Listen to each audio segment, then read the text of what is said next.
Bharatiya Janata party NDA സഖ്യത്തിൽ മത്സരിച്ച സ്ഥാനാർത്ഥികളെ തോൽപ്പിക്കണം എന്നുള്ള ഒരു അജണ്ടയുമായാണ് UDF LDF ഇവിടെ മത്സര രംഗത്ത് നിന്നത്. നമുക്ക് പല സീറ്റുകൾ വിജയിച്ച് വന്നിടത്ത് നമുക്ക് നോക്കുമ്പോൾ അറിയാം, LDF വിജയിച്ചെടുത്തെല്ലാം കോൺഗ്രസ് ദയനീയമായി, കോൺഗ്രസ് വിജയിച്ചെടുത്തെല്ലാം LDF ദയനീയമായി. അവിടെ ഭാരതീയ ജനതാ പാർട്ടിയെ പരാജയപ്പെടുത്തുന്നതിന് വേണ്ടി അവർ തയ്യാറാക്കിയ ഒരു അജണ്ടയായിരുന്നു. ആ സ്ഥാനാർത്ഥികളെ തന്നെയും അവർ നിർത്തിയതിൽ വളരെ അലംഭാവത്തോടു കൂടിയാണ് പെരുമാറിയിട്ടുള്ളത്.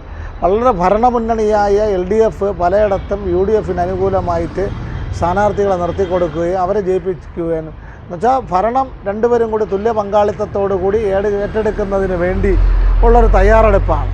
ഭരണത്തിലെ ചെയർപേഴ്സൺ അതുപോലുള്ള സ്ഥാനങ്ങൾ കൂടുതൽ ഭൂരിപക്ഷമുള്ളവർ വരുമ്പോൾ അവരെടുക്കുകയും അതിൽ കുറവുള്ളത് വരുന്നതിന് സ്റ്റാൻഡിംഗ് കമ്മിറ്റിയായി വീതം വച്ചെടുക്കുന്നതിനാണ് ഈ രണ്ട് മുന്നണികളുടെയും നേതൃത്വത്തിൽ നടന്നത്. ഇവിടെ നെയ്യാറ്റിൻകരയിൽ സംഭവിച്ചതെന്ന് പറയുന്നത് ഭാരതീയ ജനതാ പാർട്ടിയുടെ 9 കൗൺസിലർമാരുണ്ടായിരുന്നു.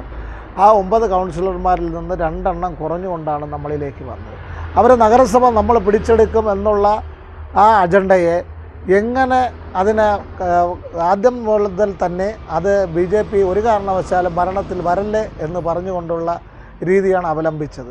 അതിൻ്റെയാണ് ഈ വോട്ടിംഗ് നമുക്ക് പരിശോധിക്കുമ്പോൾ അറിയാം.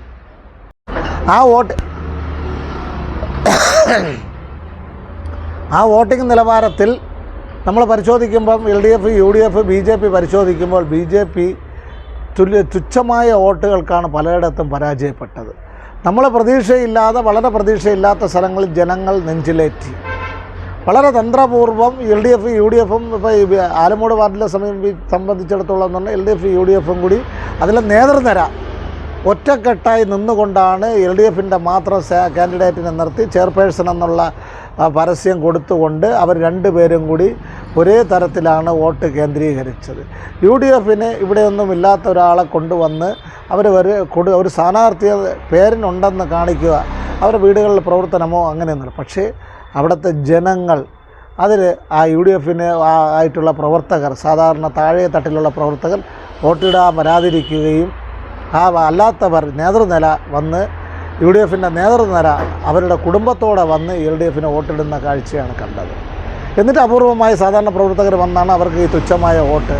പക്ഷേ അവിടെയെല്ലാം ആലമൂട് ജനത വികസനം കണ്ടുകൊണ്ട്, വികസനത്തെ മുൻനിർത്തിക്കൊണ്ട് ആ വികസനം വീണ്ടും വേണമെന്നുള്ള രീതിയിൽ ജാതി മത രാഷ്ട്രീയ ഭേദമന്യേ ഭാരതീയ ജനതാ പാർട്ടിയിൽ നിർത്തിയ സ്ഥാനാർത്ഥിയെ വിജയിപ്പിച്ചത്. BJPയുടെ നിലപാട് കഴിഞ്ഞ മുൻകാലങ്ങളിൽ BJP എടുത്ത അതേ തീരുമാനങ്ങളിൽ തന്നെയാണ് BJP മുന്നോട്ട് പോകുന്നത്. വളരെ ശക്തമായ സമരമുറകൾക്ക് നേതൃത്വം നൽകും. 7 വനിതകളും 2 പുരുഷന്മാരുമാണ് ഉള്ളത്. വളരെ ശക്തമായ പാർട്ടി അതിൻ്റെ നിയന്ത്രണമുണ്ടാവും. വളരെ ശക്തമായ ആവശ്യങ്ങൾ മുന്നോട്ട് വെച്ചുകൊണ്ടുള്ള ഞങ്ങൾ സമരത്തിലൂടെ കഴിഞ്ഞ പ്രാവശ്യം നേടിയെടുത്ത ഒരുപാട് വിജയങ്ങളുണ്ട്. ശ്മശാനത്തിൻ്റെ കാര്യമായിരുന്നാലും മറ്റുള്ള ഒരുപാട് ആവശ്യങ്ങൾ, അതുപോലെ കേന്ദ്ര ഫണ്ടുകൾ യഥാസമയം വിനിയോഗിക്കുന്നതിന് വേണ്ടിയുള്ള ആ തയ്യാറെടുപ്പുകൾ നമ്മളിലുണ്ടാവും. LDFിൻ്റെ സ്വേച്ഛാധിപത്യ ഭരണത്തിന് ഒരിക്കലും ഞങ്ങൾ അനുവാദം കൊടുക്കില്ല എന്നാണ് പറയുന്നത്.